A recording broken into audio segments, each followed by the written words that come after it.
Sonus Faber événement présente une nouvelle série complète. Exactement.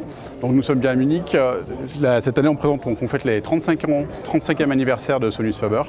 Et pour l'occasion, il nous gratifie d'une nouvelle ligne qui s'appelle la Sonetto, qui va se situer, pour faire simple, entre 1 500 et 6 000 euros, pour donner une fourchette un petit peu large. Elle se constitue de 3 colonnes, donc 3 voies sous forme de colonnes, et de 2 voies de bibliothèque qu'on aperçoit de l'autre côté. Et on aura également une voie arrière, on va dire une enceinte possible qu'on va pouvoir accrocher au mur, comme on avait la Wall dans la série Vénérée. La série Sonetto va à terme remplacer la Vénérée, même s'il n'y a pas vraiment de superposition, mais à terme c'est quand même ce qui va se passer. Donc 3 colonnes, 2 bibliothèques, une voie murale pour les satellites, et surtout, chose très importante, on a pour la première fois chez Sonus Faber 2 enceintes centrales, une entrée de gamme et vraiment une grosse voie centrale. Il ne faut pas oublier que souvent dans des configurations de cinéma, la voie centrale est quand même l'élément majeur, et très souvent on nous a été reproché d'avoir des enceintes centrales trop sous-dimensionnées, et là enfin on a une vraie très belle voie centrale.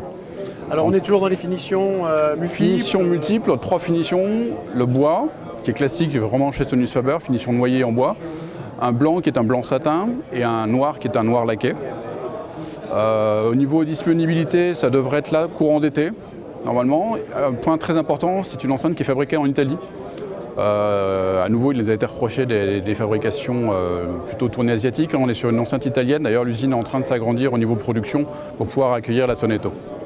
Sur la partie des composants, on est sur des choses qui sont parfaitement identifiées dans la marque? On est sur exactement, on reprend les fondamentaux de la marque. On reprend par exemple typiquement, on a le tweeter qui est ici, qui est le tweeter TAD de chez Sonus, le médium à nouveau qui est hérité de l'Olympica.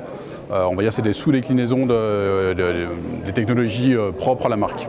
Caisson de grave, je sais que c'est une autre série, mais je présume qu'il y en a quelques-uns qui sont prévus. En fait, chez Sonus, on a les caissons de grave qui s'appellent la série Gravis, qui sont les caissons de grave propres à la marque Sonus Faber. Et dans la série Gravis, on retrouve certains modèles propres à la série Sonetto. On va retrouver exactement les mêmes finitions qu'on aperçoit là aussi.